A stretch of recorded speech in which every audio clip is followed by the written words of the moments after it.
Director Joachim Trier and actress Renate Reinsve have worked before on the incredible masterpiece, The Worst Person in the World.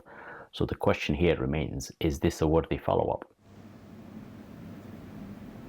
Why didn't you want to do the role? He wanted you to do it. I can't work with him. We can't really talk.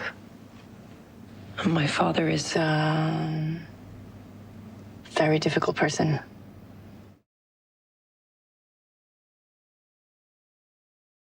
Hey, my name is Alex, and if you're new to the channel, I talk about films in a more conversational way, and I try to answer this simple question. Is it worth the cinema ticket price, or in the case of a TV series, is it worth your time? So, let's see if Sentimental Value is truly worth the ticket price.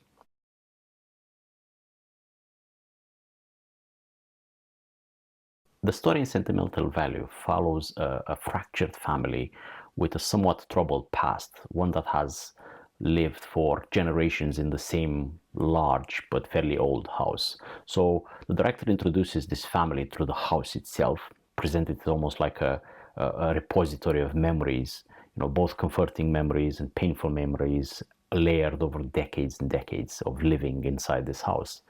And in this film, the two sisters that are looking after the house are Nora, who's an anxious actress, theater actress, who is played by Renate Reinsve, and Agnes, played by Inga Lileas. She's a stay-at-home mom who occasionally works as a history researcher. And when their mother dies, their estranged father, Gustav, who's played here brilliantly by Stellan Skarsgård, suddenly returns home after years of absence, essentially. Now, Gustav is by now a famous film director. He's nearing the end of his career, and he hasn't returned to his house only for the funeral. He also has a script that he has in his hands, and he hands this, he thinks the script is his most definitive work of his career, and he wants Nora to play the lead role. His return obviously tears open some emotional wounds that never really fooled after he's abandoning the family, and at the same time it creates new ones. So the film becomes this careful, painful exploration of what it means to confront a parent who abandoned you early on and now wants something in return that is very, very deeply personal.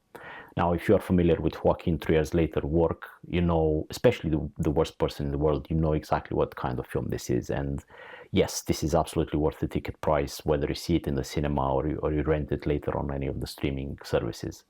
Now, Trier is almost like developed as a director. He continues to excel at writing these emotion-heavy scripts, and which are built around internal conflict that is very real, very recognizable. So here, the two sisters, they wrestle with the absence of a father, and how that shaped their adult lives. Now, Gustav, the director in the film, is not presented like this simple villain of this evil, abandoning father. Despite having a life of comfort and acclaim, he does carry, you can see him carrying unresolved guilt.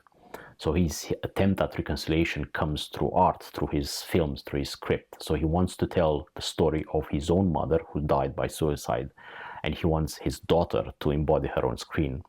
Now, these kinds of films are perfect to give actors space to do extraordinary work, but this is not like a dialogue-heavy Woody Allen type of film, even though it is concerned with relationships.